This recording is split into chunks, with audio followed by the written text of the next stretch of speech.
Çok değerli hemşehrilerim, 2018 Kurban Bayramı'nın öncelikle ülkemize, ulusumuza, insanlığa, bütün İslam coğrafyasına hayırlı olmasını diliyorum. Hayırlara vesile olmasını diliyorum.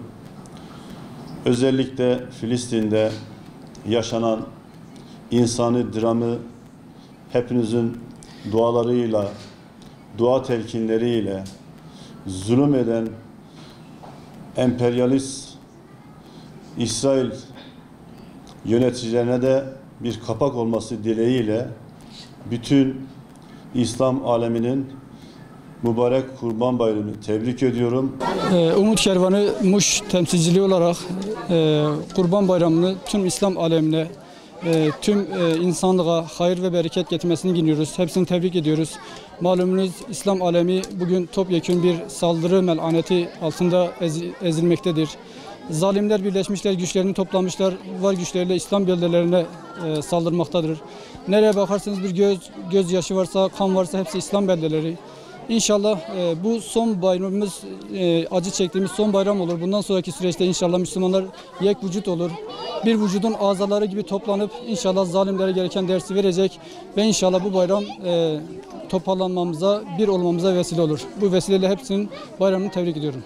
Buradan bütün Türkiye halkına Kurban Bayramı'nı en içten dileklerimle kutlar. Ailelerine huzur, sağlık getirmesini temenni ederim.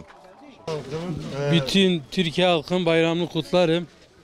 Eğer bizim liderlerimiz bırakırsa iyi bayram geçireceğiz de. Ama bırakmıyorlar.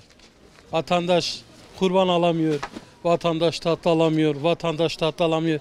Nasıl bayramını kutlayayım ki vatandaşın? Bütün insanlık alemini, tabii öncelikle Müslüman aleminin Kurban Bayramı'nı tebrik ediyorum.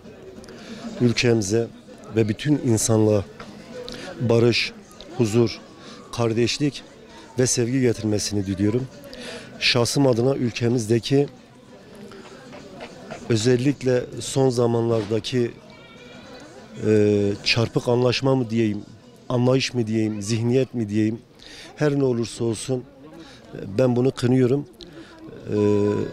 Özellikle Doğu ve Güneydoğu'daki insanlarımızın içerisindeki bu sıcakkanlılığı, bu kardeşlik demini Türkiye genelindeki 81 ilde de aynı insanlarda aynı kalpte atmasını diliyorum. Herkesin bayramı mübarek olsun. Bayram bizim için Hazreti İsmail'i ifade ediyor. Kurban Bayramımızın İslam ümmetine hayırlı olmasını diliyoruz.